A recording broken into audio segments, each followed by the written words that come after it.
안녕하세요. 저는 이제 환갑을 넘긴 60대 초반인 남자입니다. 이제 다 늙어서 젊었던 시절에 있었던 패기도 없고 용기도 잃으니 사는 낙이 없네요. 하루를 마무리하며 저녁과 함께 반주를 마시면서 사연을 듣는 것이 제게 취미라면 취미이지만 제가 살아온 인생도 누군가에게는 어쩌면 위로가 되지 않을까 하는 생각이 들었습니다. 그래서 이렇게 사연을 보내봅니다. 제가 어렸던 시절 저희 집은 정말 찢어지게 가난했어요. 가난은 저희 가정의 행복을 빼앗아가기에 충분한 놈이었어요. 저희 부모님은 제가 태어나고 제 밑으로 동생이 태어나면서 점점 크게 싸우셨습니다. 제가 태어났을 때까지만 해도 아버지가 직장을 다니고 계셨기 때문에 형편이 괜찮았습니다.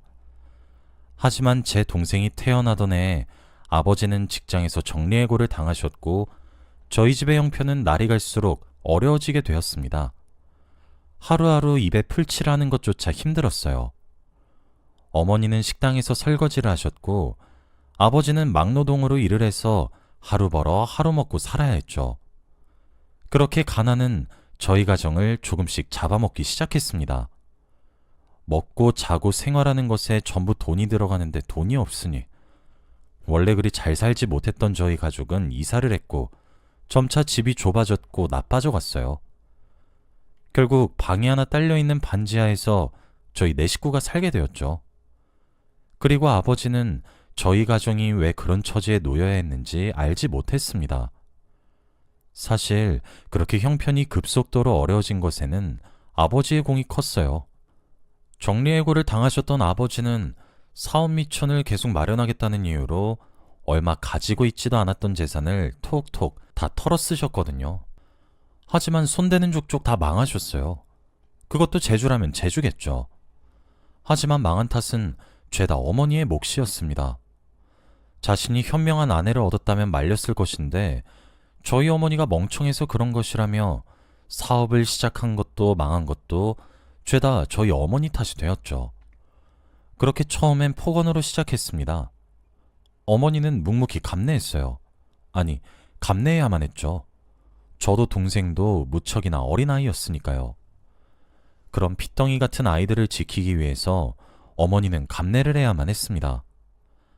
하지만 폭언은 곧 폭력으로 바뀌었고 그 시간이 그리 오래 걸리진 않았습니다. 아버지는 막노동 일이 끝나면 늘 술에 취해왔습니다. 그날 벌어온 일급을 달라는 어머니의 말에 팔을 걷어 어머니의 뺨을 올려치시는 것을 시작으로 저희 아버지는 폭력을 사용하기 시작하셨어요.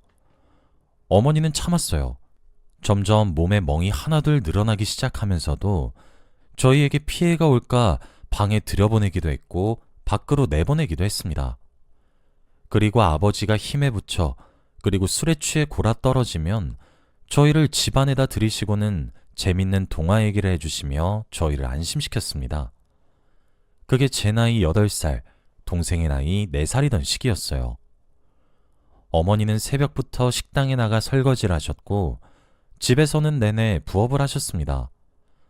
조금이라도 더 벌어서 저희를 키우려고 말이에요.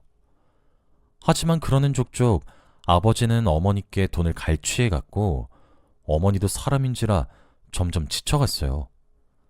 아버지가 없어지길 어린 마음에 얼마나 기도했는지 모르겠습니다. 아버지가 집에 돌아오시지 않고 외박을 하시는 날이면 저희 집엔 웃음꽃이 피어났거든요. 저도 동생도 가난보다 싫었던 것이 아버지로 바뀌어 갔으니까요. 그렇게 몇 년 나이를 먹었습니다. 저와 동생이 그렇게 그나마 사람같이 살면서 나이를 먹고 성장을 하게 된 것이죠. 아무것도 모르는 채로 말이에요. 하지만 어머니는 많이 힘드셨나 봅니다. 제가 중학교에 올라가던 해였어요. 저희 집 사정은 더 나아지지도 그렇다고 더 곤두박질 치지도 않았던 상태였습니다. 세월이 지나가면서 아버지는 정신을 차리기는커녕 더욱 못돼지셨습니다. 점점 저희 어머니의 몸은 멍으로 뒤덮여갔죠. 그날 하루는 밖에서 무슨 일이 있었던 것인지 몰라도 화를 씩씩 내면서 돌아왔고 집으로 돌아오시자마자 설거지를 하고 계시던 어머니의 머리채를 잡아 바닥에 내동댕이 치신 후 뺨을 때리셨습니다. 저와 동생이 말렸지만 머리끝까지 술에 취한 아버지를 말리는 것은 어린아이들의 힘으로는 역부족이었습니다. 어머니는 저와 동생이 다칠까 염려하며 방으로 보낸 뒤 문 앞을 지키셨고, 아버지는 그런 어머니를 못마땅해 하며 폭력을 휘두르셨습니다. 저와 동생은 서로를 꼭 끌어안고 방에서 덜덜 떨었어요. 문 하나를 사이에 두고 어머니의 비명소리와 울음소리, 그리고 아버지의 고함소리가 들려왔고, 이 악몽이 얼른 끝나기를 비는 것 말고는 더 할 일이 없었죠. 그때 현관에서 소리가 났고 경찰이 왔더군요. 이웃집에 사시는 할머니와 할아버지께서는 저희 집을 참 딱하게 여겨주셨어요. 피가 섞인 것도 아닌데 반찬을 하나 하셔도 저희 집에 가져다 주시면서 고생이 많다고 저희 어머니를 위로해주곤 하셨어요. 그리고 저희도 정말 손주처럼 예뻐하셨고요. 그래서 그런지 이웃집에서 저희 어머니 비명소리를 듣고 바로 경찰에 신고를 했더군요. 그렇게 겨우 싸움이 일단락되었고, 아버지도 경찰을 보고 나서야 꼬리를 내리시고 주무실 준비를 했습니다. 그리고 그날을 전 잊을 수 없었어요. 그날 새벽이었습니다. 자고 있던 도중 화장실이 가고 싶어졌어요. 그때는 겨울이었고 이불 속은 그나마 따뜻했기 때문에 머릿속으로 고민하고 있었습니다. 그런데 살금살금 걷는 소리와 부스럭거리는 소리가 들려왔어요. 슬며시 눈을 떠보니 어머니가 커다란 가방에 짐을 싸고 있었습니다. 어렸지만 전 본능적으로 알았습니다.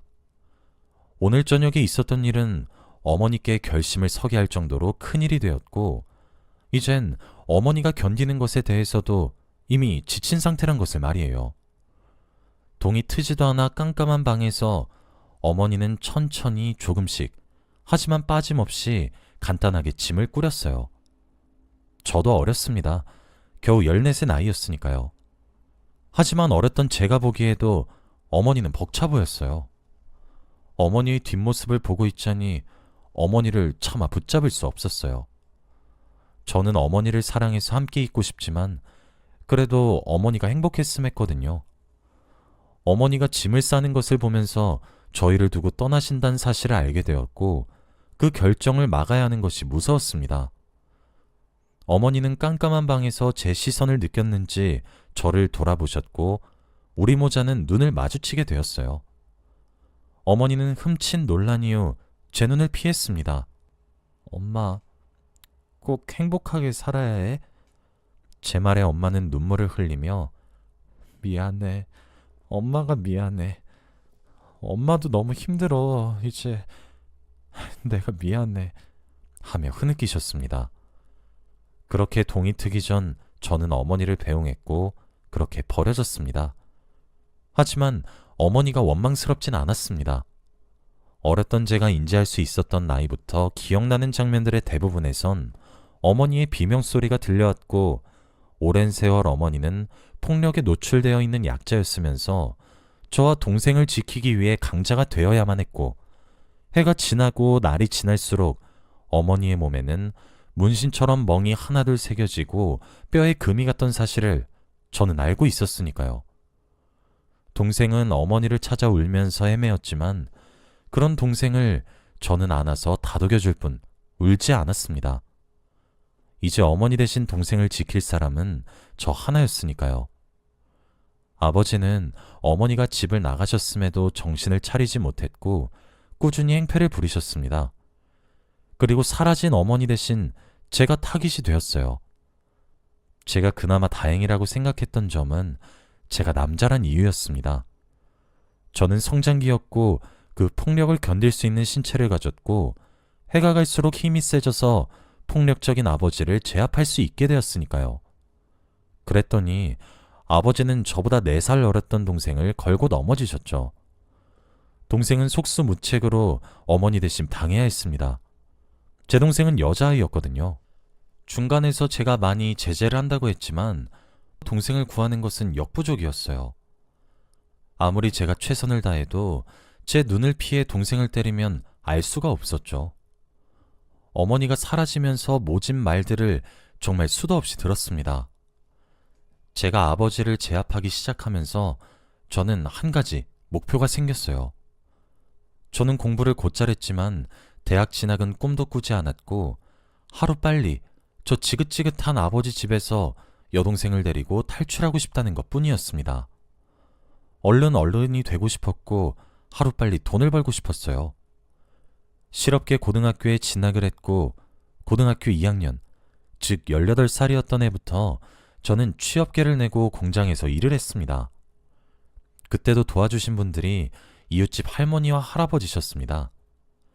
제가 일을 하게 되면서 동생 옆에 붙어있지 못한 날이 오게 되면 할머니와 할아버지 집에 동생이 숨어 지냈어요. 그렇게 뭐에 쫓기는 듯한 삶을 살아가면서 돈을 모았습니다. 쥐꼬리만한 돈 모아봤자 티끌모아 티끌이었지만 아득바득 모았습니다. 그렇게 1년을 모았더니 보증금 하나 얻고 살 수 있을 돈이 모이더군요. 좋은 것은 아니었지만 말이에요. 이웃집 할머니와 할아버지께 감사하다고 몇 번이나 인사를 드리고 아버지가 집을 비운 낮을 통해 비밀스럽게 집을 얻어 독립을 했습니다.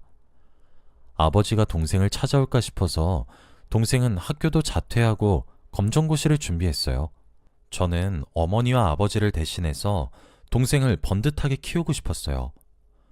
부모도 가난도 우리 남매는 아무것도 선택하지 않았고 그저 운이 없이 그렇게 태어난 것이 죄라면 죄인데 왜 하필 우리여야 했던 것이고 난 왜 힘이 없어서 어머니를 지키지 못했고 동생도 지키지 못할 뻔했던 것인지 억울했고 동생만큼은 제가 살아오면서 받은 손가락질들과 가슴에 빗으로 박혀올 욕들을 듣게 하고 싶지 않았습니다. 돈을 벌면 정말 최소한의 생활비를 제외하고는 동생의 학업에 지원했어요. 동생도 제 마음을 곧잘 읽어냈던 것인지 열심히 학업에 매달렸죠. 검정고시를 일찍 봐서 졸업 여건을 가지고 있어서 그런 것인지 남들보다 일찍 수능을 칠 수 있었고 나름 상위권의 국립대학에 재학할 수 있게 되었습니다. 제 20대는 여동생의 학업을 위해 쏟아부었고 30대는 여동생의 결혼 자금을 위해 쏟아부었어요. 여동생은 잘 자랐고 좋은 사람을 만났으며 괜찮은 직업을 가졌고 행복한 가정을 꾸렸습니다. 저는 여동생에게 부채감이 항상 있었습니다. 어머니에게 버림받았던 동이 트지도 않았던 그 새벽. 아마 제가 눈물로 호소하면서 가지 말라고 어머니를 붙잡고 늘어졌으면 어머니는 제가 눈에 밟혀서 가시지 않으셨을지도 몰라요. 하지만 저는 어머니의 고통을 어렸지만 이해했고 그래서 배웅했어요. 여동생은 어머니에게 버림받은 건 저와 같지만 어찌 보면 저도 어머니가 버리는 것에 대해 침묵했고 동조했으니 한몫했단 생각이 들었습니다. 어머니를 배웅한 이유로 쭉 말이에요. 심지어 어머니와 저를 대신해 가장 약자였던 여동생이 아버지의 폭력에 노출되었을 때 그 모든 것이 저와 어머니의 탓이 된 것 같은 기분이 들 수밖에 없었죠. 그래서 저는 제가 여동생의 아버지가 어머니가 그리고 오빠가 되어주기로 스스로와 약속을 했어요. 평생을 여동생을 위하며 살기로 말이에요. 저는 아버지의 폭력을 보고 자랐기에 연애는 물론 결혼을 할 생각도 없었기에 가능한 일이었죠. 고작 4살 차이가 나지만 정말 성심성의껏 동생을 키웠습니다. 동생은 착하고 마음이 고와서 잘 자라주었던 거고요. 그렇게 아이도 낳고 잘 살고 있죠. 조카인 아이들도 무럭무럭 자랐고요. 그러다 제가 50이 되던 해에 누군가 저희 집을 찾아왔더군요. 여든은 훌쩍 넘어 보이는 어느 할머니셨습니다. 세월이 수십 년은 좋게 흘렀지만 누군지 단번에 알아보겠더군요. 제 어머니란 사실을 말이에요. 저희는 이웃집 할머니, 할아버지를 제외하고는 그 누구와도 연락을 하며 지내지 않았습니다. 일가 친척도 없었고 아버지를 뵙기도 싫었거든요. 아버지는 그 사이에 돌아가셨는데 저와 여동생은 장례식장도 찾지 않았어요. 저희 어머니는 아버지가 돌아간 소식을 듣고 저희를 찾으셨다고 합니다. 이웃집 할머니, 할아버지에게 물어보려고 해도 이미 세월이 지나 두 분도 돌아가신 지 오래였고 저희 남매의 생사를 아는 사람이 아무도 없어서 정말 수소문을 하고 또 해서 겨우 찾았다 하시더군요. 그렇게 어머니를 집안에 들였고 우린 한동안 아무런 말도 하지 않았죠. 어머니를 만나고 깨달았어요. 저는 어머니의 고통을 이해했던 만큼 그럼에도 불구하고 우리를 버리는 선택을 했던 어머니를 원망했고 증오했고 미워했지만 그만큼 사랑하고 있었다는 사실을 말이에요. 저도 어머니의 정을 많이 그리워했었다는 사실을 깨닫고 만 것이죠. 어머니는 그간의 이야기를 묵묵히 들으셨고 제게 미안하다고만 얘기를 하셨습니다. 그런데 그렇게 밉고 원망스러운데 눈물을 흘리며 어머니가 얼마나 후회했는지 모른다고 너무 미안했다며 흐느끼는 소리에 모든 부정적인 감정들이 눈 녹듯이 사라지더라고요. 그렇게 어머니를 모시기로 했습니다. 어머니는 그 나이에 여전히 정정하시더군요. 여동생도 어머니의 존재를 듣자마자 불이 나게 저희 집을 찾아왔고 한동안 아무 말을 서로 주고받지도 않더니 이내 서로 안고 펑펑 울었어요. 어머니는 수십 년 동안 주지 못한 사랑을 만난 김에 다 주시려는 사람처럼 정말 애정공세를 하셨습니다. 저희 남매와 쇼핑을 가거나 영화를 보거나 또는 저희 밥 위에 반찬을 놓아준다거나 이렇게 사소한 것부터 여동생의 전세금을 조금 도와주시는 것처럼 커다란 것까지 물심양면으로 돕기 시작하셨습니다. 아침에 눈을 뜨면서 저희를 생각했고 밤이 되어 눈을 감으면서도 저희를 생각했어요. 그런 어머니의 사랑과 관심이 부담스럽고 불편하면서도 내심 싫진 않았죠.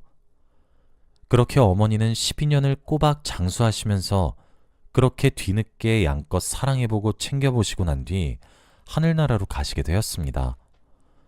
어머니를 만난 이후 저희 집에 모시고 살면서 그나마 제가 살던 집이 사람 사는 냄새가 나는 듯 했는데 이제 저는 다시 혼자가 된 것 같아요.